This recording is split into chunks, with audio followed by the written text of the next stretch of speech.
Hello everybody, welcome back to HardReset.Info channel. In today's video, I'll show you how to change date and time on your HISENSE TV.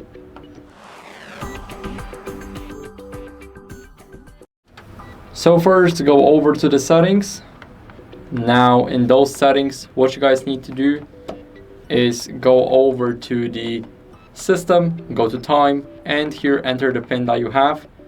Go to date and time, and here you guys can enable or disable auto synchronization. You guys can change the date just like that, as you guys can see, and also the time. So now let's click confirm, and that's it. Our new time is finally confirmed. I hope this video helped you, and if it did, then leave a like, sub, and a comment, and I'll see you in the next one.